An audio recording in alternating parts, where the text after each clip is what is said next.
Very good morning बच्चों। कैसे हैं आप सब? आज फिर से एक आपके साथ कुछ आइडियाज़ शेयर करूंगा। फिज़िक्स का एक टॉपिक है, उस पर हम डिस्कशन करेंगे। हमने जो अभी लास्ट में फिज़िक्स में क्लास 12 में जो चैप्टर पढ़ रहे हैं हम करंटली, वो करंट इलेक्ट्रिसिटी यानी विद्युत धारा पढ़ रहे हैं, तो उसी पर हम आगे बात करेंगे। ओके, तो अब हम आज का टॉपिक फिज़िक्स में शुरू करेंगे।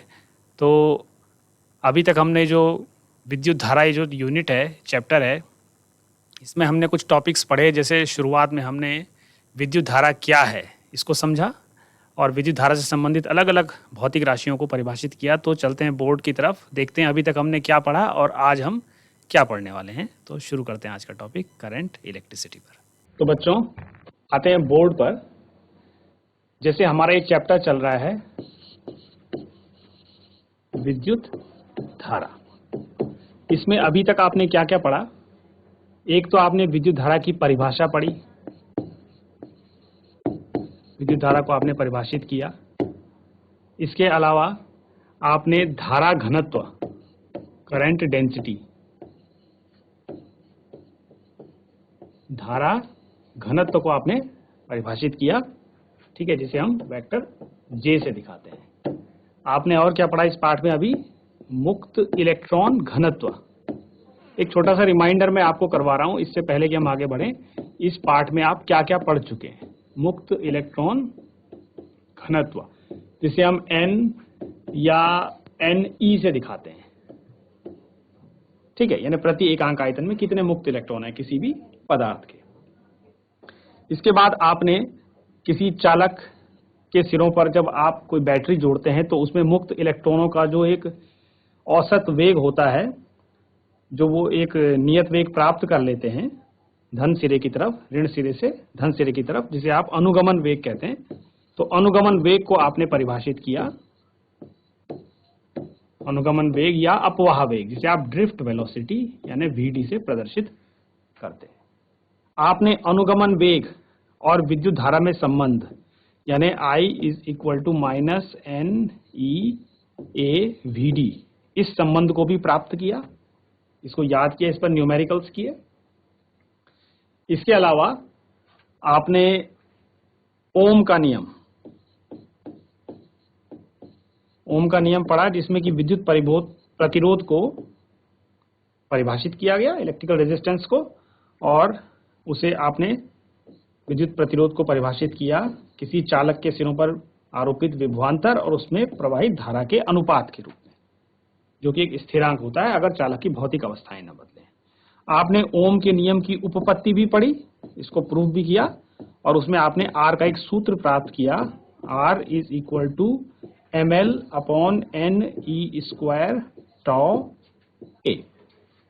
इन सब राशियों से आप परिचित हैं जो सूत्र में आ रही हैं, तो ये आप अभी तक पढ़ चुके हैं। इसके अलावा आपने ओमीय और अनओमीय चालकों के बारे में भी सीखा, ओमीय एवं अनओमीय चालक, यानी जो ओम के नियम का पालन करते हैं वो ओमीय और जो नहीं करते वो अनओमीय चालक या अनओमीय प्रतिरोध कहलाते हैं। तो ये आप अभी तक पढ़ चुके हैं। अब हम आज इससे अगला हिस्सा, जो इस चैप्टर का एक और महत्वपूर्ण भौतिक राशि है, जिसे हम कहते हैं विशिष्ट प्रतिरोध या प्रतिरोधकता, इस पर बात करेंगे। तो आज का हमारा टॉपिक है विशिष्ट प्रतिरोध। विशिष्ट प्रतिरोध या प्रतिरोधकता। तो विशिष्ट प्रतिरोध या प्रतिरोधकता यानी स्पेसिफिक रेजिस्टेंस, या इसको हम बोलते हैं अंग्रेजी में रेजिस्टिविटी।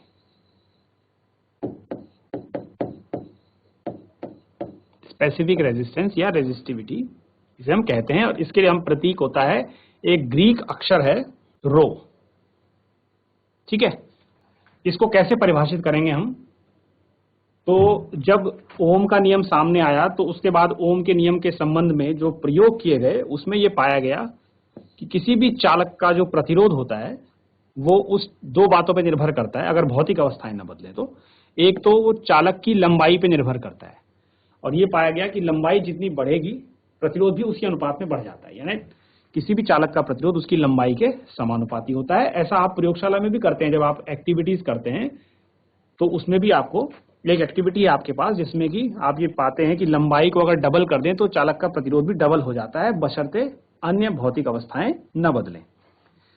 तो R प्रोपोर्शनल टू L। और इसके अलावा एक और बात जो प्रयोगशाला में सामने आई वो यह है कि किसी चालक का प्रतिरोध उसकी अनुप्रस्थ काट का जो क्षेत्रफल होता है ना, ये चालक है तो ये इसकी लंबाई और ये इसकी अनुप्रस्थ काट का जो क्षेत्रफल है, इन पर किस तरह से निर्भर करता है, अनुप्रस्थ काट के क्षेत्रफल के वो विलोमानुपाती या व्युत्क्रमानुपाती होता है। यानी अगर आप क्षेत्रफल डबल करेंगे तो प्रतिरोध आधा हो जाएगा। इस तरह से आप इसको समझिए। तो इन दोनों बातों को अगर हम एक सूत्र के रूप में मिलाएं तो R दो बातों पर निर्भर कर रहा है अगर भौतिक अवस्थाएं न बदले तो, यानी ताप न बदले तो R proportional to L upon A, ऐसा लिख सकते हैं हम इसको। और इसी को अगर हम प्रोपोर्शनलिटी का साइन हटाकर एक स्थिरांक लाएं यहाँ पर, समानुपाती स्थिरांक, तो वो जो समानुपाती स्थिरांक यहाँ पर आता है वो आपका रो के रूप में आपको प्राप्त होता है। ये जो समानुपाती स्थिरांक है यहाँ पर रो, यही आपका विशिष्ट प्रतिरोध है। ये उस पदार्थ का विशिष्ट प्रतिरोध है जो पदार्थ वहां पर तार बनाने के लिए यूज किया गया है। तो R is proportional to rho L upon A, ये सूत्र आपको प्राप्त हो गया है। किसी चालक का प्रतिरोध R इस तरह से दिखाया जा सकता है। तो यहां से चूंकि आपको रो को परिभाषित करना है, रो एक नई राशि है, तो रो इज इक्वल टू आ जाएगा आपका R A divided by L। तो इस तरह से ये किसी चालक के विशिष्ट प्रतिरोध रो का सूत्र आपको मिला R A अपॉन L। तो इस सूत्र को आपने याद रखना है, चाहे आप इस सूत्र को भी याद कर सकते हैं, उसी से ये सूत्र मिला है, इसे भी आप याद कर सकते हैं, दोनों में से कोई एक याद कर लीजिए। तो किसी चालक, याद रखिए विशिष्ट प्रतिरोध चालक का नहीं, चालक के पदार्थ का होता है। ये पदार्थ का एक अभिलाक्षणिक गुण है, यानी कैरेक्टरिस्टिक प्रॉपर्टी है, जैसे कि घनत्व होता है, ठीक है, वैसे ही हर पदार्थ का अपना एक विशिष्ट प्रतिरोध होता है, या उसको प्रतिरोधकता भी कहते हैं। अब अगर हम इसे परिभाषा के रूप में देना चाहें तो आप जानते हैं किसी भी नई भौतिक राशि का जब सूत्र परिभाषित होता है तो उस सूत्र के आधार पर आप उसकी एक परिभाषा, उसकी क्वांटिटेटिव डेफिनेशन को, उसकी जो परिमाणात्मक परिभाषा है उसे आप परिभाषित कर सकते हैं। तो कैसे आप उसे परिभाषित करेंगे आप देख सकते हैं इसी सूत्र की मदद से। यहां पर आप देखिए कि ये जो सूत्र है आपका rho is equal to R A upon L। इस सूत्र में यदि आप तार की लंबाई एकांक ले लें और तार के अनुप्रस्थ परिच्छेद का क्षेत्रफल भी एकांक ले लें, एक यूनिट ले लें, जैसे SI सिस्टम में चल रहे हैं तो 1 मीटर और 1 वर्ग मीटर ले लें, या CGS में चल रहे हैं तो 1 सेंटीमीटर और 1 वर्ग सेंटीमीटर ले लें। तो जो भी आपकी इकाई है, अगर आप एकांक लंबाई और एकांक अनुप्रस्थ परिच्छेद ले लें किसी चालक की, तो ऐसी स्थिति में इस सूत्र से क्या मिलेगा आपको, rho is equal to R multiplied by 1 divided by 1, यानी R आएगा ना। तो इस तरह से किसी चालक के पदार्थ का विशिष्ट प्रतिरोध उस चालक के प्रतिरोध के बराबर हो जाता है, लेकिन कब होता है, जब उस चालक की लंबाई भी इकाई हो और उसके अनुप्रस्थ परिच्छेद का क्षेत्रफल भी इकाई हो। तो इसी को आपने परिभाषा के रूप में कहना है, पर ध्यान ये रखना है कि प्रतिरोधकता पदार्थ की होती है और प्रतिरोध चालक का होता है। तो आपने अपनी परिभाषा में ये कहना है कि किसी चालक के पदार्थ का विशिष्ट प्रतिरोध कितना होता है। आप इसको इस तरह से बोलिए कि यदि हम एकांक लंबाई और एकांक अनुप्रस्थ परिच्छेद का कोई तार ले लें, एकांक लंबाई और एकांक अनुप्रस्थ परिच्छेद का कोई तार ले लें, तो उस तार का जो प्रतिरोध होगा वो उस तार के पदार्थ का विशिष्ट प्रतिरोध कहलाएगा। जितना उसका प्रतिरोध आएगा ना, वही उसका विशिष्ट प्रतिरोध का आंकिक मान हो जाएगा। पर तार कितना लंबा लेना है, इकाई लंबाई का, और उसकी परिच्छेद का क्षेत्रफल भी इकाई लेना है। इस तरह से आप समझ गए। सूत्र की मदद से आप एक और काम कर सकते हैं परिभाषा के अलावा, वो है इसका SI मात्रक। तो इसका SI मात्रक क्या बनेगा, रो का आपने सूत्र प्राप्त किया, rho is equal to R A divided by L। तो यहां पर आप R का मात्रक लिखिए, A का मात्रक लिखिए और L का मात्रक लिखिए, तो आपको रो का मात्रक मिल जाएगा। तो रो का SI मात्रक क्या होगा, R का मात्रक आप जानते हैं ओम होता है, ये उसका प्रतीक है, क्षेत्रफल का मात्रक वर्ग मीटर और लंबाई का मात्रक मीटर। तो ये मीटर से एक पावर कम हो गई अंश में, तो क्या बचा इसका मात्रक? ओम मीटर। तो इस तरह से आप देख रहे हैं कि रो का जो एसआई मात्रक है विशिष्ट प्रतिरोध का वो ओम मीटर है, ये एसआई मात्रक है। तो इस तरह से आपने एक नई भौतिक राशि को परिभाषित किया जो किसी पदार्थ का गुण है, आपने उसका फॉर्मूला निकाला, उसको फॉर्मुलेट किया, उस फॉर्मूले के बेस पे आपने उसकी परिभाषा और उसका एसआई मात्रक भी प्राप्त किया। तो इस तरह से ये तो आपने विशिष्ट प्रतिरोध को परिभाषित किया।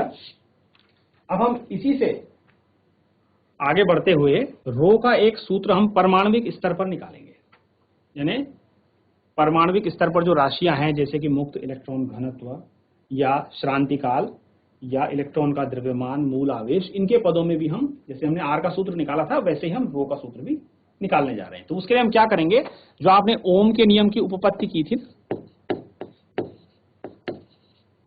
ओम के नियम की उपपत्ति आपने की थी लास्ट, तो उसमें आपने एक सूत्र प्राप्त किया था किसी चालक का प्रतिरोध। याद रखना, प्रतिरोध में चालक बोलना है और विशिष्ट प्रतिरोध में चालक का पदार्थ बोलना है।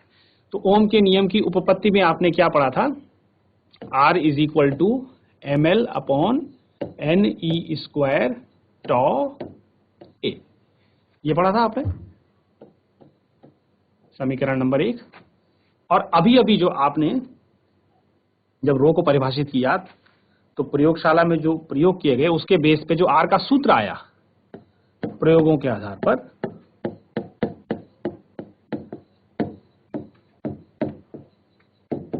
आधार पर जो R का सूत्र आया है वो इस तरह से आया, R is equal to rho L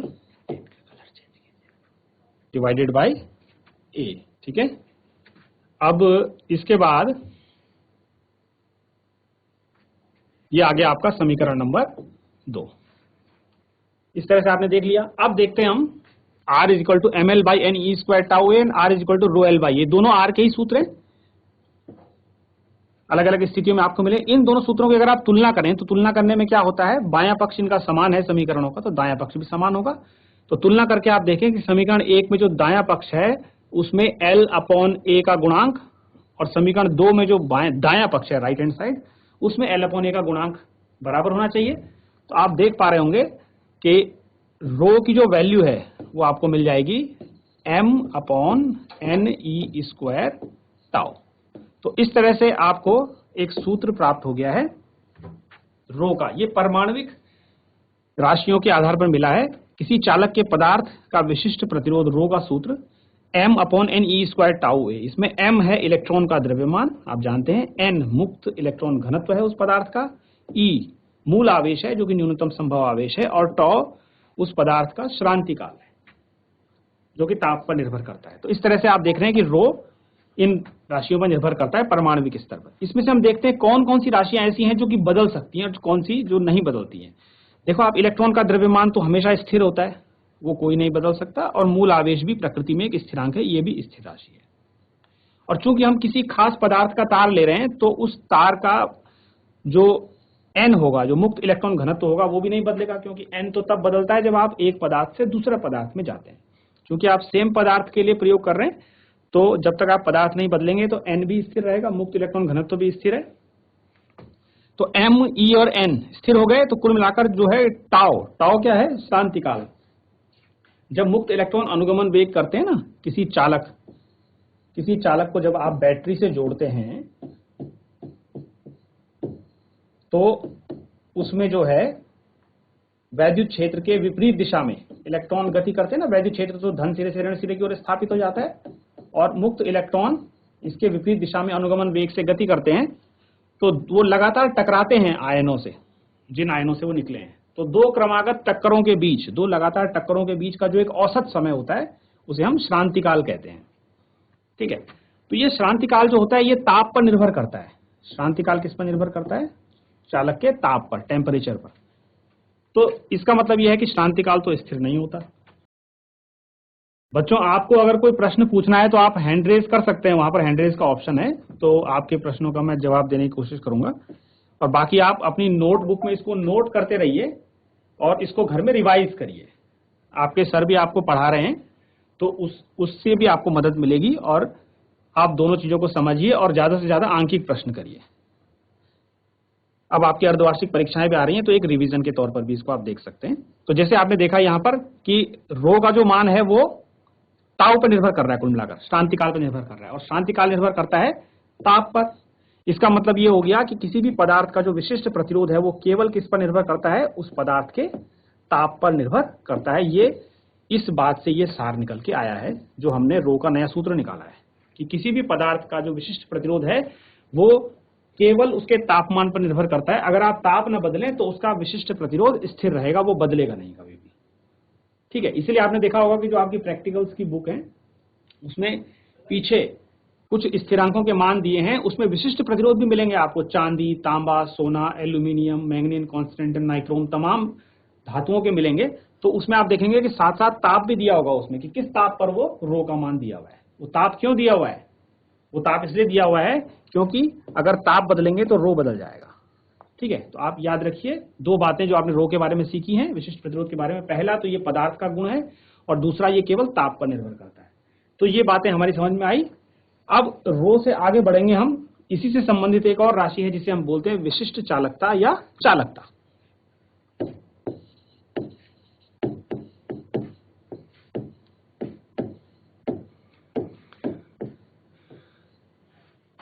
conductivity, इसे हम सिग्मा से दिखाते हैं। ये भी ग्रीक अक्षर है सिग्मा। अब कंडक्टिविटी को हम कैसे परिभाषित करेंगे, कंडक्टिविटी को हम कैसे परिभाषित करेंगे इसको देखते हैं।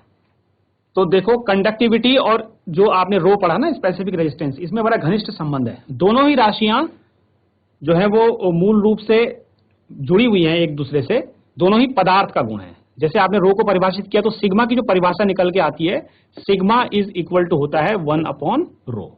आप इस बात को याद रखिए तो आपको ज्यादा मुश्किल नहीं होगी रो को समझाने में। किसी भी पदार्थ का, ये भी पदार्थ का गुण है, क्योंकि रो भी पदार्थ का गुण है तो सिग्मा भी पदार्थ का गुण है। तो किसी भी पदार्थ का जो विशिष्ट चालकता है वो उसके विशिष्ट प्रतिरोध के व्युत्क्रम के बराबर होती है। उसके व्युत्क्रम के रूप में उसको परिभाषित किया जाता है, उसके रेसिप्रोकल के रूप में, उसके इनवर्स के रूप में उसको परिभाषित किया जाता है। इस तरह से आप इसको समझिए। और जो भी आपने रो का सूत्र पढ़ा है उसी से आप सिग्मा का सूत्र बना सकते हैं। ठीक है, कैसे बना सकते हैं आप? जैसे आपने अभी रो का सूत्र लिया था ना, रो इज इक्वल टू आपका आया था m/ne² टाउ, याद है आपको, इस पर अभी हमने डिस्कस किया था। तो इस हिसाब से सिग्मा का सूत्र क्या बनेगा? इसी का रेसिप्रोकल, इसी को पलट दीजिए 1/रो कर दीजिए, यानी ये हो गया ne² टाउ/m। तो इस तरह से आप सिग्मा का सूत्र भी प्राप्त कर सकते हैं। किसी भी पदार्थ की विशिष्ट चालकता आप कैसे परिभाषित करेंगे? उस पदार्थ के विशिष्ट प्रतिरोध के व्युत्क्रम के रूप में आप उसको परिभाषित करेंगे। इस तरह से इसको देखिए। इसका एसआई मात्रक क्या बनेगा? सिग्मा का एसआई मात्रक, आपने रो का एसआई मात्रक पढ़ा तो उसी का व्युत्क्रम हो जाएगा। तो सिग्मा का एसआई मात्रक बनेगा 1/रो का एसआई मात्रक। और रो का एसआई मात्रक क्या पढ़ा आपने? ओम मीटर। तो इसका आ जाएगा 1/ओम मीटर, यानी ये आ जाएगा प्रति ओम प्रति मीटर। प्रति ओम प्रति मीटर। प्रति ओम को आप मो भी बोलते हैं। देखो, ओम को आप उल्टे में पढ़िए, ये होता है ना ओम, इसको रिवर्स में पढ़िए तो ये प्रति ओम बन जाएगा MHO। तो प्रति ओम को आप MHO यानी मो भी लिख सकते हैं, मो प्रति मीटर, ये भी इसका एक मात्रक है। और मो को आप साइमन भी लिख सकते हैं, साइमन प्रति मीटर। तो इस तरह से इनमें से कोई भी आप इसका एसआई मात्रक कह सकते हैं, चाहे प्रति ओम प्रति मीटर कहें या मो प्रति मीटर कहें या साइमन प्रति मीटर कहें, क्योंकि प्रति ओम को आप मो या साइमन कहते हैं। तो ये एसआई मात्रक है विशिष्ट चालकता के। इस तरह से आपने इसको परिभाषित किया और इसका परमाणुविक सूत्र भी आपने प्राप्त किया। तो ये तो हुई बात। अब चूंकि हम जो बात कर रहे थे अभी कि किसी भी पदार्थ की चाहे चालकता हो, क्योंकि आपने पढ़ा ना कि रो किस पर डिपेंड करता है? केवल ताप पर निर्भर करता है। तो सिग्मा भी तो रो से ही निकला है, तो सिग्मा भी केवल किस पर निर्भर करेगा? ताप पे। तो अगला जो हमारा टॉपिक है जिस पर सवाल भी आता है, पूछा जाता है हर साल, किसी भी पदार्थ की विशिष्ट प्रतिरोध जो है वो उसके ताप पर किस प्रकार निर्भर करता है, इसके बारे में हम डिस्कस करेंगे। और अलग अलग पदार्थों के लिए वो अलग अलग प्रकार से ताप पर निर्भर करता है। तो आज का जो हमारा मुख्य टॉपिक अगला वो है विशिष्ट प्रतिरोधकता, विशिष्ट प्रतिरोध या जिसे हम प्रतिरोधकता कहते हैं, विशिष्ट प्रतिरोध पर ताप का प्रभाव। विशिष्ट प्रतिरोध पर ताप का प्रभाव। तो जैसे विशिष्ट प्रतिरोध होता है ना, रो, ये ताप पर निर्भर करता है, ये तो आप समझ गए, लेकिन कैसे निर्भर करता है इसको समझेंगे हम। तो पहले मैं आपको एक बात बताऊं कि बहुत सारे पदार्थ इस प्रकृति में पाए जाते हैं। बेसिकली हम उनको 3 भागों में बांटते हैं, ठीक है। एक तो होते हैं जिनकी प्रतिरोधकता बहुत कम होती है, वो अच्छे चालक होते हैं, उनको हम कहते हैं सुचालक या चालक, जिनका रो क्या होता है, कम होता है, बहुत कम होता है, ठीक है। और एक वो होते हैं जिनका जो रो होता है वो बहुत अधिक होता है, उन्हें हम कुचालक या इंसुलेटर्स कहते हैं। और एक होते हैं जिनका रो क्या होता है, मध्यम होता है, बीच में होता है, ना बहुत ज्यादा ना बहुत कम, उन्हें हम कहते हैं अर्धचालक। तो हम प्रकृति में पदार्थों को 3 वर्गों में बांटते हैं, उनकी प्रतिरोधकता के आधार पर या उनकी चालकता के आधार पर भी कह सकते हैं। जिसका रो कम होगा उसका सिग्मा ज्यादा होगा, क्योंकि व्युत्क्रम है वो, ये तो आप खुद ही समझ गए होंगे। अब कुछ पदार्थ प्रकृति में ऐसे होते हैं कि जिनको अगर आप जैसे गर्म करें या ठंडा करें तो उनकी रो पर बहुत ज्यादा फर्क पड़ता है। जैसे अगर कुछ पदार्थ ऐसे हैं प्रकृति में कि उनका ताप अगर आप कम करें तो उनका जो रो है वो बहुत तेजी से कम होने लगता है, और बहुत कम ताप पर उनका रो लगभग 0 हो जाता है। जब तापमान बहुत कम हो जाता है तो उनका रो लगभग 0 हो जाता है, और रो 0 होने से उनकी जो चालकता है वो कितनी हो जाएगी, अनंत हो जाएगी, यानी बहुत अधिक उनकी चालकता हो जाएगी। 1/ρ अनंत हो जाएगा, ठीक है ना, यानी बहुत अधिक उनकी चालकता हो जाएगी। तो कुछ पदार्थ ऐसे होते हैं प्रकृति में कि जिनको अगर आप ठंडा करेंगे तो उनका रो भी कम होने लगता है, और बहुत कम ताप पर उनका रो 0 हो जाता है या उनकी चालकता अनंत हो जाती है। चालकता अनंत होने का मतलब है कि वो बहुत अधिक चालक बन गए हैं, उनको बोलते हैं हम अति चालक, सुपर कंडक्टर। तो ये अति चालक बन गए हैं। तो ऐसे पदार्थ भी प्रयोगशाला में बनाए गए हैं जो कि अति चालक का कार्य करते हैं, यानी कुछ एक न्यूनतम ताप है, एक बहुत कम ताप है जिस पर उनकी चालकता अनंत हो गई है, बहुत अधिक हो गई है, तो वो अति चालक की श्रेणी में आते हैं। तो एक तो ये हुआ। अब इसी में जो है मैं आपको एक बात और बता रहा हूं। जैसे मैंने अभी पदार्थों को 3 वर्गों में बांटा ना, तो हम अलग अलग डिस्कस करेंगे कि चालकों और अर्धचालकों, 2 पर हम डिस्कस करेंगे कि चालकों और अर्धचालकों की जो प्रतिरोधकता है उस पर ताप का क्या प्रभाव पड़ता है। पर उससे पहले जो ताप का प्रभाव आप पढ़ रहे हैं ना, ताप का प्रभाव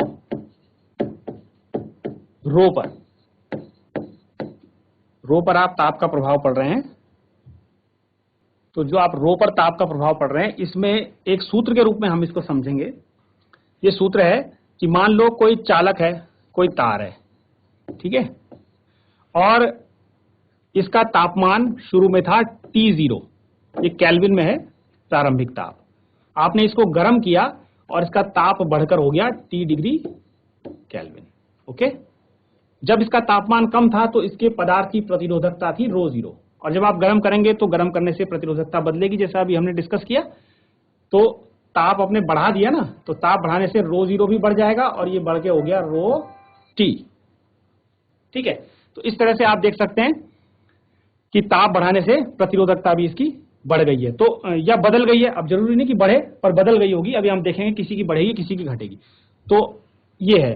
तो अब हम इसको आपस में कैसे रिलेट करेंगे, एक सूत्र यहां पर इनको रिलेट करने के लिए बनाया गया, प्राप्त किया गया। वो सूत्र क्या है, ρT is equal to ρ0 1 plus alpha T minus T0। इस सूत्र को याद रखिए। इसी सूत्र के आधार पर आप विश्लेषण कर पाएंगे कि चाहे धातुएं हैं जिनको आप चालक कहते हैं, उसमें मेनली धातुएं, धातुओं और अर्धचालकों दोनों के ताप बदलने से उनके रो पर क्या प्रभाव पड़ता है, ये परीक्षा में पूछा भी जाता है। तो इस सूत्र के बेस पर हम इसको डिफाइन करेंगे। बहुत ही आसान है, इस सूत्र को याद रखिए। इसमें T0 चालक का प्रारंभिक ताप है और उस ताप पर उसकी प्रतिरोधकता ρ0 है। ताप बाद में बदल दिया गया है, T कर दिया गया है, आप ये मान लीजिए कि बढ़ा दिया गया है, तो उसकी प्रतिरोधकता ρT हो गई है, बदल गई होगी। और इसमें एक राशि आ रही है अल्फा। इस अल्फा को क्या बोलते हैं हम, ये अल्फा होता है उस पदार्थ का ही गुण है। ये भी जैसे कि रो है ना पदार्थ का गुण, सिग्मा पदार्थ का गुण है, वैसे ही अल्फा भी पदार्थ का गुण है। इसे बोलते हैं उस पदार्थ का प्रतिरोधकता ताप गुणांक, क्योंकि ये प्रतिरोधकता और ताप के बीच के रिलेशन को डिफाइन करता है, तो इसे बोलते हैं हम प्रतिरोधकता ताप गुणांक। ठीक है, अल्फा, अल्फा के रूप में हम इसको परिभाषित करेंगे। तो अल्फा के रूप में हम इसको समझाते हैं। अब इसमें से हम जो है अलग अलग कैटेगरी में देखते हैं कि धातुओं पर क्या प्रभाव पड़ता है ताप बढ़ाने का और अर्धचालकों पर क्या प्रभाव पड़ता है। तो पहले हम आते हैं धातुओं पे।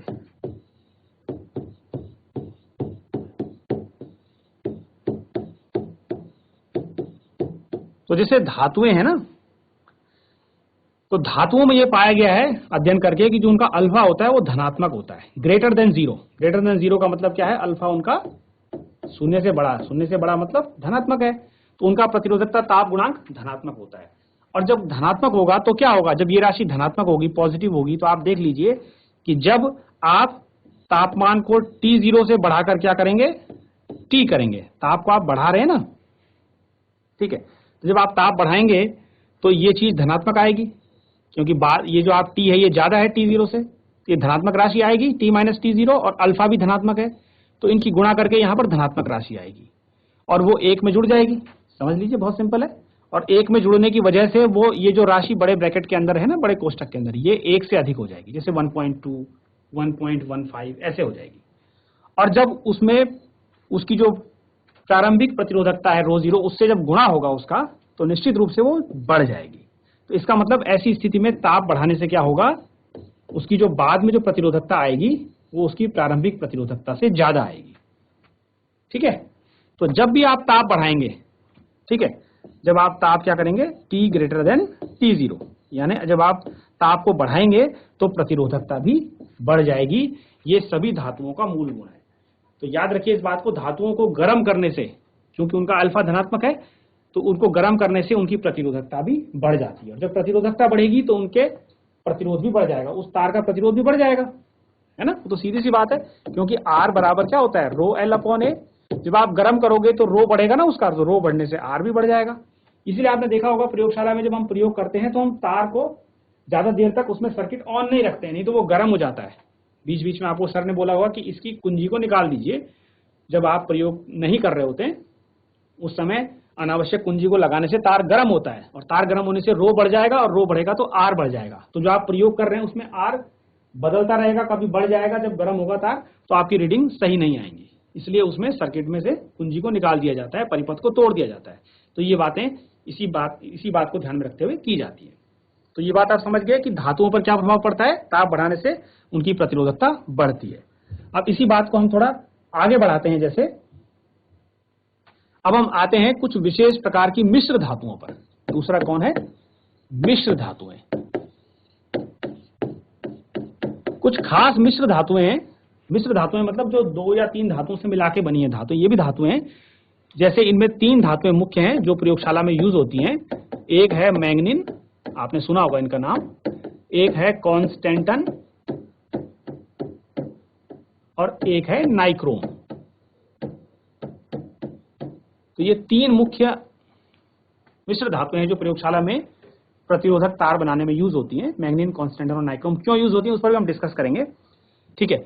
इन मिश्र धातुओं के लिए जो अल्फा का मान आता है वो लगभग 0 आता है, बहुत कम होता है इनका मान, मतलब ऑलमोस्ट 0 समझ सकते हैं आप इसको। तो इस हिसाब से जो सूत्र आपने लिखा था ना प्रतिरोधकता पर ताप के प्रभाव के लिए, जो सूत्र लिखा था rho T is equal to rho 0 1 plus alpha T minus T0।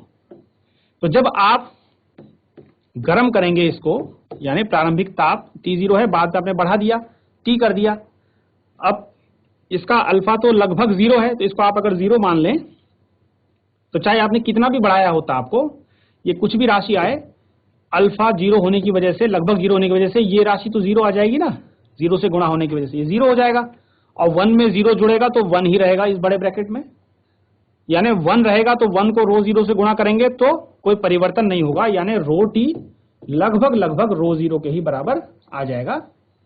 यानी ये आप समझ गए कि ये जो मिश्र धातुएं हैं इनकी विशेषता ये है कि ताप बढ़ाने पर भी इनकी प्रतिरोधकता नहीं बदल रही है।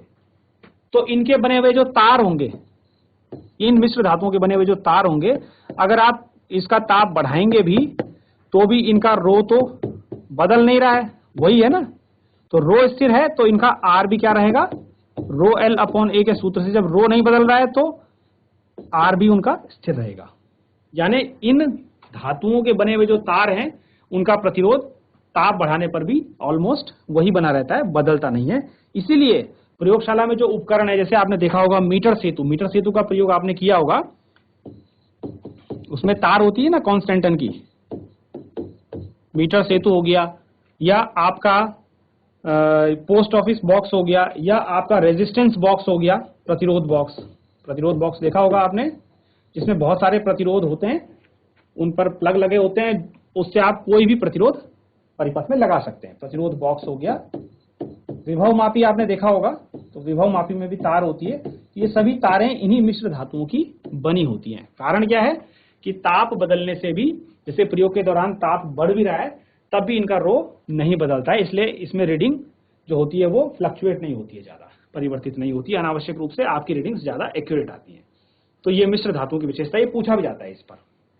और इसी में अंत में हम आते हैं अर्धचालकों पर। यह भी पूछा जाता है कि अर्धचालकों की प्रतिरोधकता पर ताप का क्या प्रभाव पड़ता है। अर्धचालकों की प्रतिरोधकता यानी रो पर ताप का प्रभाव, तो इसको हम कैसे देख सकते हैं, उसी सूत्र की मदद से। Rho t is equal to rho 0 1 plus alpha t minus t 0। ठीक है, इस तरह से आप इसको देख रहे हैं। तो यहां पर अर्धचालकों के लिए क्या होता है, अल्फा का मान देखिए यहां पे ऋणात्मक होता है, लेस देन जीरो का मतलब ऋणात्मक, नेगेटिव होता है, तो अल्फा ऋणात्मक होता है। तो अगर आप किसी अर्धचालक जैसे कि सिलिकॉन है, जर्मेनियम है, ठीक है, या कुछ मिश्र धातुएं होती हैं जो कि अर्धचालक के रूप में काम करती है, जैसे गैलियम आर्सेनाइड है, ठीक है, तो अगर आप इस तरह की कोई मिश्र धातु लेते हैं और उसे गर्म करते हैं, यानी T ग्रेटर देन T0, तो ताप तो आपने बढ़ा दिया, शुरू में T0 था, आप T कर दिया, बढ़ा दिया ताप, तो ये चीज तो धनात्मक आएगी। लेकिन आपका अल्फा क्या है, ऋणात्मक, और धनात्मक और ऋणात्मक को गुणा करेंगे तो कैसी राशि मिलेगी आपको, धन और ऋण की गुणा करके ऋणात्मक राशि मिलेगी। यानी यहां पर जो राशि आएगी माइनस में आएगी, जैसे -0.2 -0.25 इस तरह से आएगी।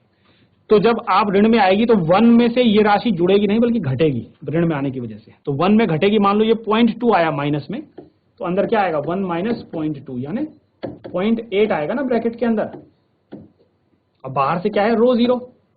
तो इस तरह से आपको मैं एक उदाहरण के तौर पे समझा रहा हूं कि जो रो टी आएगा वो रो 0 इंटू 0.8, तो 0.8 से गुणा करोगे, जब आप एक से कम राशि से गुणा करोगे किसी राशि को तो उसका मान घटेगा ही।